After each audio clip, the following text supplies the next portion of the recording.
അപ്പോൾ ലിവർപൂളിൻ്റെ new player Florian Wirtz just ഒന്ന് നോക്കാം. ഒരു പുതിയ പ്ലെയർ ഒരു ന്യൂ ക്ലബിലേക്ക് വരുമ്പോൾ റാദർ ദാൻ ആ പ്ലെയറിൻ്റെ ട്രാൻസ്ഫർ ഫീ, അതിന് പകരം ആ പ്ലെയറിൻ്റെ ക്വാളിറ്റീസ് എത്രത്തോളം ഒരു പുതിയ ന്യൂ എൻവറോൺമെൻറ്റിൽ ട്രാൻസ്ഫറബിൾ ആണ് നോക്കേണ്ടതാണ് കൂടുതൽ ഇമ്പോർട്ടൻ്റ് ആയിട്ടുള്ള ഒരു കാര്യം.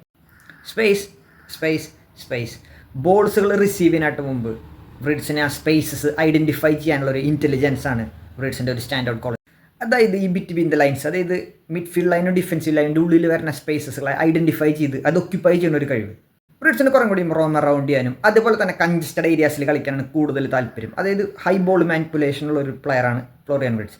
അത് പ്രോബബിളി സല ശരിക്കും ഹെൽപ്പ് ചെയ്യും. അതേപോലെ തന്നെ ഫോൾസ് നയൻ കളിക്കാനുള്ള ഒരു വെർസറ്റൈൽ ക്വാളിറ്റിയും അതും അഗെയിൻ വിങ്ങേഴ്സിനെ ഹെൽപ്പ് ചെയ്യും, ലൈക്ക് ഈ out to in runs make ചെയ്യാൻ. ഒരു ചെറിയ കാര്യം പറയുകയാണെങ്കിൽ വ്രിഡ്സിന് ഈ ഡയറക്റ്റ് റൺസ് ഇൻ ബിഹൈൻഡ്, അതായത് വെർട്ടിക്കലായിട്ടുള്ള runs in behind high volume രീതിയിൽ അല്ലെങ്കിൽ റിപ്പീറ്റഡ്ലി ചെയ്യാൻ അധികം ഒരു ഹൈ ക്വാളിറ്റി അല്ല. ആ ഒരു കാര്യത്തിൽ ഹൈ ക്വാളിറ്റി അല്ല.